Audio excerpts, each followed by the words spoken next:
오늘 이 말씀을 가지고 시험의 목적이라는 제목으로 함께 은혜를 나누겠습니다. 오늘은 대림절 세 번째 주일입니다. 2000년 전에 오신 주님은 구원자로 오셨습니다. 죄와 사망에 묶여있던 우리를 구원하기 위해서 하나님의 독생자 예수 그리스도께서 친히 이 땅에 오셨습니다. 하나님은 예수님을 십자가에 못 박혀 죽게 하심으로 우리에게 영원한 생명을 허락해 주셨습니다. 그래서 누구든지 예수 믿으면 멸망하지 않고 영생을 얻게 되었습니다. 그래서 우리가 이 성탄절을 기뻐하고 축하하고 감사해야 하는 이유는 구원자 예수 그리스도께서 이 땅에 오신 날이기 때문입니다. 대림절에는 큰 두 개의 줄기가 있습니다. 성탄을 기다리는 것과 또 다시 오실 주님을 기다리는 것입니다. 우리가 성탄을 기쁨으로 기다려야 하는 이유는 우리에게 구원의 빛이 임한 날이기 때문입니다.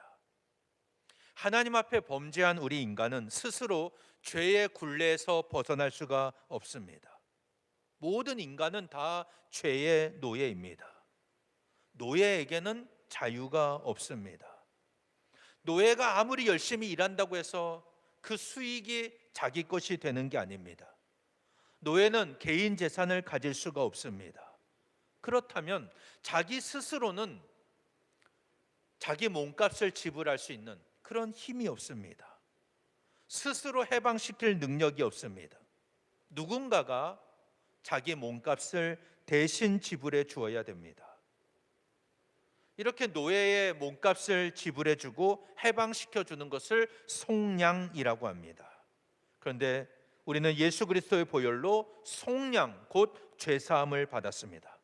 에베소서 1장 7절에 보면 우리는 그리스도 안에서 그의 은혜의 풍성함을 따라 그의 피로 말미암아 속량 곧 죄사함을 받았느니라, 이렇게 말씀하고 있습니다. 우리가 구원받은 것은 하나님의 은혜입니다. 내 공로나 내 행위로 구원받은 것이 아닙니다. 그래서 우리가 성탄절을 축하하고 기뻐하고 감사하는 것입니다. 대림절의 또 하나의 줄기는 다시 오실 주님을 믿음으로 바라보는 것입니다. 그리고 주님 맞을 준비를 하는 것입니다. 주님이 언제 오실지는 아무도 모릅니다. 그러나 반드시 다시 오십니다. 다시 오실 주님은 심판의 주님으로 오셔서 우리가 어떤 삶을 살았는지 판단하십니다. 어떤 삶을 살았는가? 성도의 삶은 세상과 구별된 거룩한 삶입니다. 이게 성도의 능력입니다. 성도의 능력은 숫자의 크기나 재물의 많음에 있질 않습니다. 오히려 기독교 역사를 보면 숫자가 많이 모이고 재물이 많이 모일수록 타락했습니다.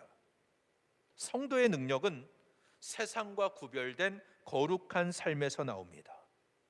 우리가 죄와 타협하지 않는 것입니다. 하나님 말씀에 순종하며 사는 겁니다.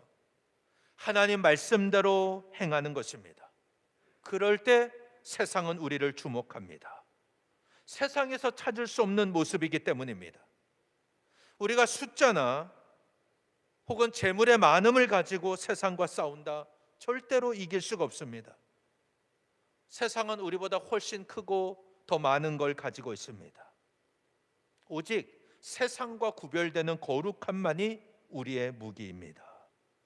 세상은 우리가 하나님 말씀으로 살아갈 때 우리를 두려워합니다. 우리가 하나님 말씀으로 살아갈 때 세상은 우리를 주목합니다. 그렇다면 이 다시 오실 주님을 기다리는 여러분의 삶은 하나님과 세상 앞에 거룩하게 구별되어 있습니까? 다시 오실 주님 앞에 점도 없고 흠도 없이 평강 가운데서 주님을 맞이할 준비가 되어 있습니까? 그렇지 않다면 우리는 세상의 가치관으로 세상 것을 찾고 사는 사람입니다. 세상의 성공만을 위해 살아가는 사람입니다. 우리가 이렇게 세상과 구별되지 않는다면 주님이 오시는 날은 우리에게 두려운 날이 될 것입니다. 그날은 부끄러운 날이 되고 말 것입니다. 다시 오실 주님은 심판의 주님으로 오십니다. 우리 모두 이 다시 오실 주님 앞에 부끄러움이 없이 기쁨으로 주님을 맞이하는 여러분 되시기를 축원합니다. 세상과 구별되는 삶을 사시기를 바랍니다. 그래서 우리의 믿음은 성장하는 믿음이 되어야 됩니다. 작은 믿음은 구원받는 것에서 끝난다고 그랬습니다. 천국에는 들어갈 수 있지만 아무런 상급을 받을 수가 없습니다. 그러나 우리가 날마다 성장하는 믿음이라면 큰 믿음을 소유하게 됩니다. 하나님의 역사를 이 땅 위에 일으키는 그런 믿음입니다. 예수님이 수로보니게 여인을 칭찬하시면서 여자여 내 믿음이 크도다 칭찬하셨습니다. 오늘 우리가 거룩한 삶을 살아야 하는 이유가 무엇입니까? 앞으로 우리가 하나님 나라에 간다면 영원한 하나님 나라에서 영원히 거룩한 삶을 살아야 하기 때문입니다. 그렇다면 세상과 구별된 거룩한 삶은 구체적으로 어떤 삶을 의미할까요? 오늘 본문에 보면 시험에 통과하는 믿음과 삶을 말씀하고 있습니다. 여기서의 시험은 사탄의 유혹이 아니라 예수님의 테스트입니다. 예수님이 나의 믿음을 테스트하신다는 겁니다. 오늘 내 믿음이 어떤 믿음인지를 시험해 보십니다. 잠언 16장 2절에 보면 사람의 행위가 자기 보기에는 모두 깨끗하여도 여호와는 심령을 감찰하시느니라, 이렇게 말씀하고 있습니다. 여기서 감찰한다는 말은 마음을 저울에 달아본다는 뜻입니다. 내 마음을 저울에 달아본다. 다른 말로 하면 하나님은 오늘 내 믿음을 저울에 달아보십니다. 내 믿음의 무게가 얼마나 나가는지 확인하신다는 겁니다. 욥기 31장 6절에서도 하나님께서 나를 공평한 저울에 달아보시고 그가 나의 온전함을 아시기를 바라노라, 이렇게 말씀했습니다. 하나님의 저울은 공평한 저울입니다. 하나님의 시험이 무서운 이유가 무엇입니까? 하나님 앞에서는 무게를 속일 수가 없기 때문입니다. 내 모든 가식이나 내 모든 치장을 다 거두어냅니다. 나의 있는 모습 그대로 주님이 보시고 우리를 달아보시기 때문에 우리는 두렵고 떨리는 마음으로 주님 앞에 설 수밖에 없습니다. 그렇게 주님 맞을 준비를 해야 됩니다.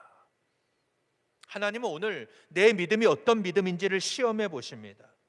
성경에 나오는 수많은 믿음의 사람들을 보면 다 시험에 합격한 사람들이에요. 시험에 통과했기 때문에 하나님의 복을 받았습니다. 아브라함은 100살에 낳은 아들 이삭을 모리아 산에서 번제로 드리라는 하나님의 시험에 통과합니다.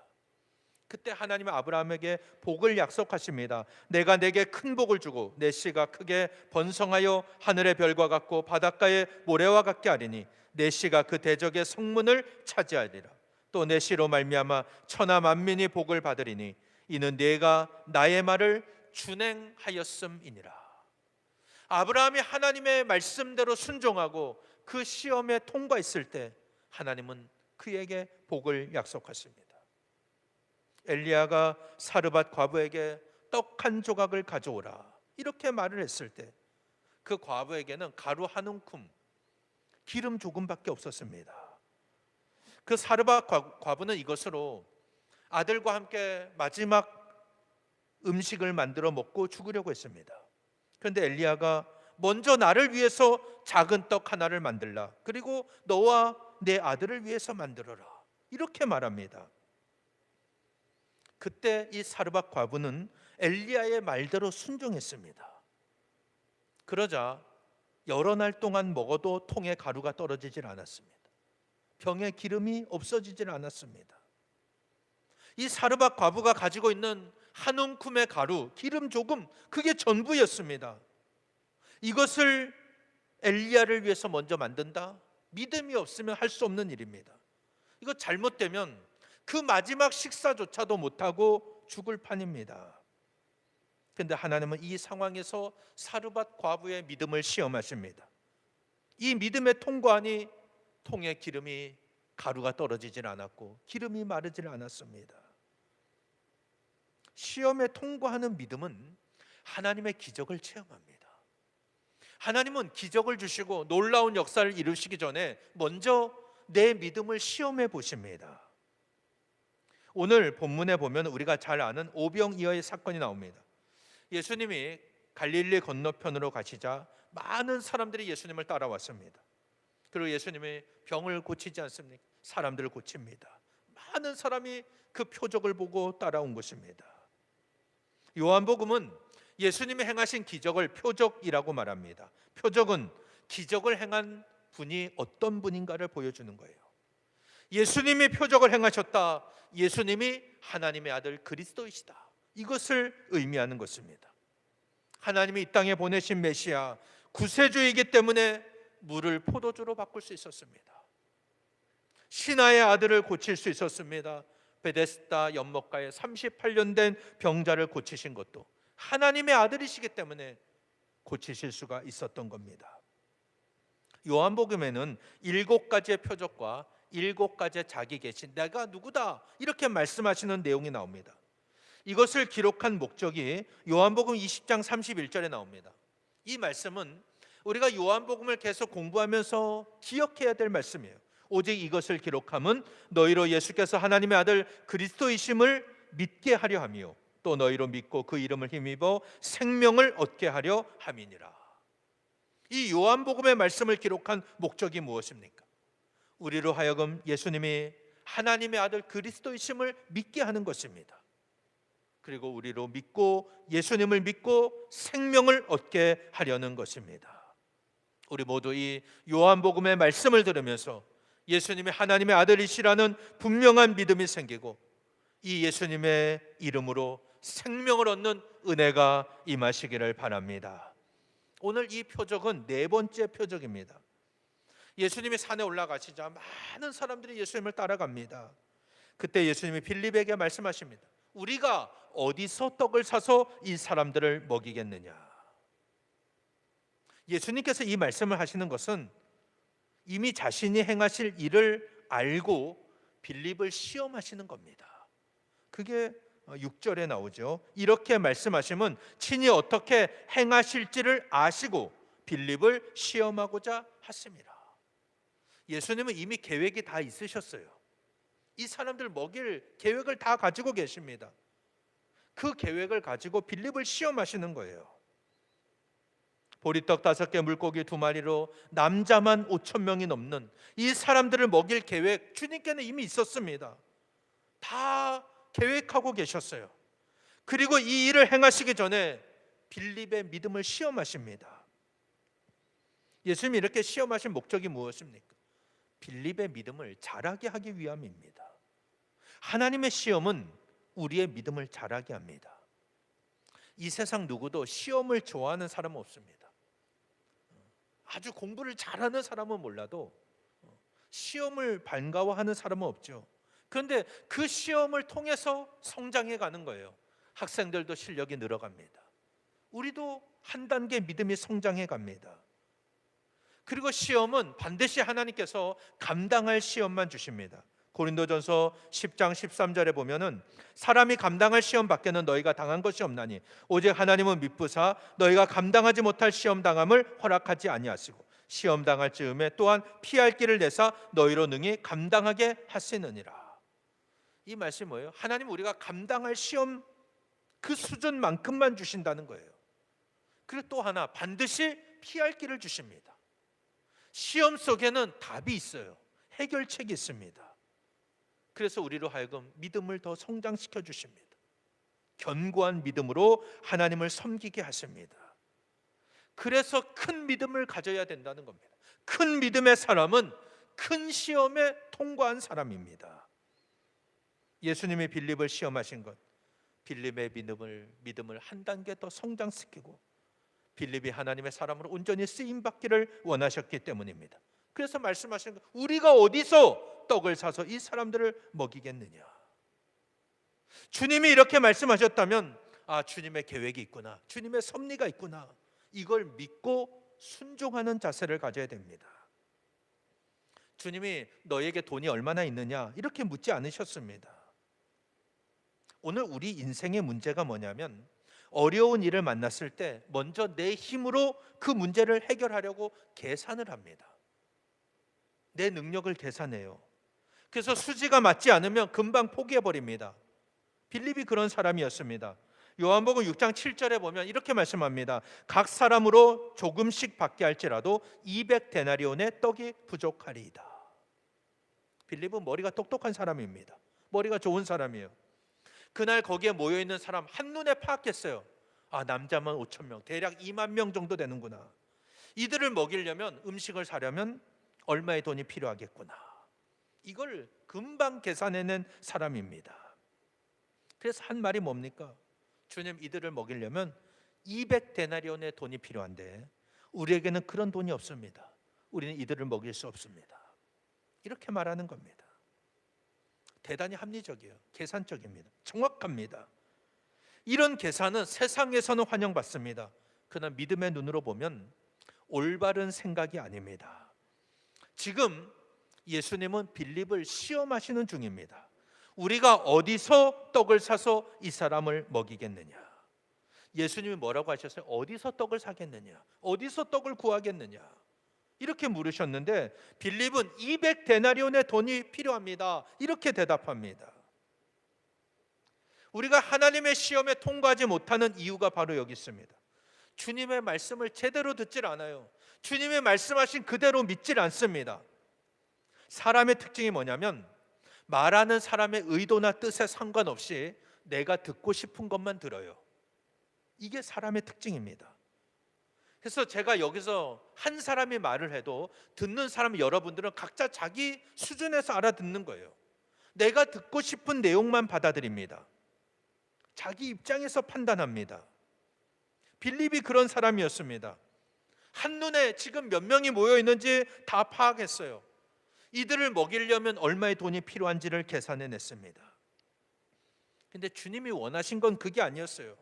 주님이 물으신 게 뭡니까? 어디서 떡을 사서 이 사람을 먹이겠느냐? 예수님은 이미 오병이어의 기적을 행하실 계획을 갖고 계셨습니다. 주님이 시험하실 때는 예수님이 문제 해결자이심을 깨닫기를 원하고 계시는 거예요. 빌립이 이걸 믿고 순종하기를 원하셨다는 겁니다. 근데 우리가 읽진 않았지만 안드레를 보세요. 그는 한 아이가 가지고 있던 보리떡 5개와 물고기 2마리를 가지고 예수님께 옵니다. 이것은 택도 없는 부족한 양입니다. 한 사람이 먹기에도 적은 양입니다. 그런데 예수님이라면 이걸 가지고서라도 어떻게든 하실 수 있다. 이런 믿음으로 가지고 온 겁니다. 예수님이 그걸 가지고 축사하시고 제자들에게 사람들을 나눠주겠습니다. 그럴 때 모두가 배불리 먹고 그리고도 남았습니다. 그 남은 것을 다 모아보니 12바구니에 가득 찼습니다. 이게 요한복음에 기록된 예수님의 4번째 표적입니다. 예수님이 하나님의 아들이심을 보여주고 있습니다. 이 예수님의 행하신 표적은 믿음의 순종 위에서 일어났습니다. 오늘 내 삶에 주님이 주시는 표적, 주님이 행하시는 표적이 나타나기 위해서는 먼저 우리도 이렇게 믿음으로 순종해야 됩니다. 오늘 우리 문제가 여기 있는 거예요. 현대인들 너무나 똑똑합니다. 계산이 정확합니다. 빠릅니다. 금방 계산기 두들겨 봅니다. 그리고 우리 수준으로는 불가하다 이렇게 말합니다. 우리 힘으로는 할 수 없다고 생각합니다. 그런데 주님이 우리를 시험하실 때는 불가능한 일을 하라고 말씀하시질 않습니다. 물론 쉽게 할 수 있는 일도 아닙니다. 쉽게 하는 일이라면 시험이 아니죠. 하나님이 우리를 시험하실 때는 감당할 수 있는 일만 허락하십니다. 그래서 내 삶에 하나님 주시는 시험이 왔다, 내 삶에 도전이 왔다, 그러면 어떻게 해야 할까? 어떻게 이 문제를 해결할까? 기도하면서 움직여야 돼요. 움직이셔야 됩니다. 가만히 있으면 안 됩니다. 주님이 말씀하셨으니 어떻게든 해봐야겠다. 이리 뛰고 저리 뛰는 거예요. 그러다 보면 조그마한 실마리가 잡히는 겁니다. 안드레가 그런 사람이었습니다. 주님이 이 사람들을 먹여야겠다 말씀하시니까 혹시 사람들 중에 음식 싸온 사람이 있을까? 막 뛰어다니는 겁니다. 찾으러 다녔어요. 그래서 겨우 얻은 것이 보리떡 5개, 물고기 2마리입니다. 우리가 잘 아는 대로 헬라어로 물고기를 익투스라고 하지 않습니까? 그래서 초대교인들은 자신들의 표현으로 물고기를 그리면서 그리스도인의 암호로 삼았어요. 근데 여기 나온 단어는 이투스가 아닙니다. 소금에 절인 아주 작은 물고기를 의미하는 단어입니다. 우리말로 쉽게 표현하면 큰 멸치 젓갈이에요. 큰 멸치 젓갈 2개, 그리고 빵 5개입니다. 이것은 성인 한 명이 먹기도 부족한 양입니다. 근데 오늘 우리의 삶에도 이런 일들이 일어납니다. 내가 생각하기에 불가능한 일들을 하나님이 말씀하십니다. 왜 이런 말씀을 우리에게 하실까? 그것은 내 믿음을 성장시키기 위함입니다. 하나님은 때때로 우리를 시험하십니다. 이때 우리가 기억해야 할 것은 하나님이 나를 시험하실 때는 반드시 그 문제 안에 해결책도 가지고 계신다. 아무 대책 없이 그냥 네가 알아서 해라 그렇게 말씀하시는 분이 아닙니다. 내가 믿음으로 반응하면 반드시 역사를 이루시는 하나님입니다. 보리떡 5개, 물고기 2마리, 한 사람이 먹게도 적은 양입니다. 근데 예수님은 그것을 놓고 하나님께 축사하셨습니다. 축사하다 말은 감사하다라는 뜻입니다. 어린아이가 놓은 그 작은 도시락, 그걸로도 하나님 앞에 감사 기도를 하셨습니다. 그럴 때 놀라운 역사가 일어납니다. 제자들이 그 보리떡 5개, 물고기 2마리를 무리들에게 나눠줄 때 그곳에 모인 사람들이 다 먹고도 남았습니다. 그 숫자가 5,000명쯤 되었다. 성경에 기록된 이 숫자는 20세 이상 장년 남자의 숫자입니다. 그러니까 남자만 5,000명이었다면 아이들과 여자들까지 다 합하면 대략 2만 명 가까운 숫자가 되었을 것입니다. 이 모든 사람들이 다 먹고도 남는 역사가 일어나게 되었습니다. 오늘 나의 믿음은 어떤 믿음입니까? 하나님은 우리에게 놀라운 역사를 이루십니다. 근데 그 전에 반드시 우리의 믿음을 시험하십니다. 내가 하나님의 역사를 감당할 그릇이 되는지 우리의 믿음을 저울에 달아보십니다. 하나님 이렇게 하시는 이유가 뭘까요? 우리의 믿음이 점점 더 성장해 가야 되기 때문입니다. 하나님의 더 큰 일을 감당할 수 있도록 우리에게 큰 믿음을 주시기 위함입니다. 제가 목회하면서 오래 목회한 건 아닙니다. 대략 한 20년 정도 목회가 됐습니다. 목사 안수 받은 지 한 20년 됩니다. 깨달은 게 뭐냐면 교회 안에는 많은 부류의 사람들이 있어요. 근데 정말 똑똑한 사람이 있어요. 그 똑똑한 분들을 보면은 믿음이 잘 자라지를 않습니다. 계산은 정확합니다. 굉장히 빠릅니다. 세상에서는 유능합니다. 세상에서는 인정받습니다. 근데 믿음은 자라지 못해요. 믿음 생활에서는 큰 역사를 이루지 못합니다. 그런 경우를 보았습니다. 이런 분들에게는 하나님이 함께 하신다는 믿음이 적어요. 그 믿음이 없든지 적든지 합니다. 그래서 모든 일을 다 내 능력으로만 하려고 합니다. 그러나 믿음은 바라는 것들의 실상이고 보이지 않는 것들의 증거입니다. 내 눈에 보이는 것으로만 계산하면 내 능력만큼만 할 수 있습니다. 하나님이 우리에게 문제를 주시고 우리를 시험하시는 것은 내 믿음의 눈이 열리기를 원하시기 때문입니다. 그래야 한 단계 더 성장할 수 있기 때문입니다. 대림절의 신앙도 마찬가지입니다. 우리가 세상에서 정신없이 바쁘게 살다 보면은 주님이 다시 오신다는 것이 현실과 동떨어진 것처럼 느껴질 때가 있습니다. 혹시 여러분은 그런 생각 안 드십니까? 주님이 다시 오신다, 생뚱맞게 느껴지는 경우가 있습니다. 지금이 어느 시대인데 주님이 구름 타고 다시 오느냐, 이렇게 말을 합니다. 그러나 하나님은 지금 나의 믿음을 시험하고 계십니다. 내가 얼마나 믿음으로 주님을 바라보는지, 그리고 주님이 오실 날을 사모하며 그 날을 거룩하게 구별된 삶으로 준비하고 있는지, 오늘 내 믿음을 달아보고 계신다는 사실입니다. 마태복음에 보면 예수님은 마지막 때 일어날 일들을 말씀하십니다. 인자가 임하는 때는 노아의 때와 같다라고 말씀하셨습니다.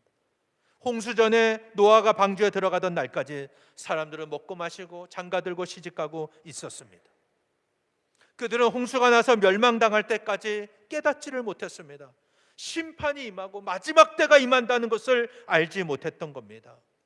근데 마태복음 24장 39절에 보면 인자의 임함도 이와 같으니라. 아무도 기대하지 않고 생각하지 않고 사모하지 않고 준비하지 않고 있다가 주님이 오시는 날이 온다는 겁니다. 그날이 임하면 방주의 문이 닫히듯이 더 이상 그때는 이미 늦은 거예요. 그때 주님을 만나려고 해도 만날 수가 없는 겁니다. 오늘 주님은 나의 믿음을 시험하십니다. 내가 주님을 맞을 준비를 제대로 하고 있는지 오늘 내 믿음을 달아보신다는 거예요. 빌립은 계산이 빠르고 현실적인 사람이었지만 믿음의 눈으로 볼 때는 아무런 능력이 없는 사람입니다. 그런 사람에게는 하나님의 역사가 일어나질 않습니다. 주님이 오늘 우리에게 원하시는 것은 주님의 말씀을 붙잡고 이 말씀대로 살기 위해 노력하는 사람, 움직이는 사람이에요. 지금은 아무 것이 보이지 않지만 이리 뛰고 저리 뛰는 사람이에요. 주님이 먹이라고 했으니까 먹기 위해서, 먹이기 위해서 찾아다니는 사람입니다. 그걸 원하시는 거예요. 지금은 연약하고 미약하지만 내 작은 순종과 헌신이 하나님의 손에 붙잡히면 하나님의 놀라운 역사가 나타날 줄로 믿습니다. 그래서 주님이 우리를 시험하시는 목적, 시험의 목적이 뭡니까? 결국 내 믿음을 성장시키기 위함입니다. 믿음으로 순종할 때만이 하나님의 역사가 나타납니다. 우리 모두 오늘 대림절 세 번째 주일을 맞아서 다시 오실 주님을 믿음으로 바라보는 여러분 되시기를 바랍니다. 그리고 그 말씀에 믿음으로 순종하십시오. 마지막 때 오늘 내 작은 헌신으로 하나님의 기적을 체험하고 주님이 다시 오시는 날이 아멘 주 예수여 오시옵소서 기쁨으로 주님을 맞이하는 저와 여러분 되시기를 예수님 이름으로 간절히 축원합니다.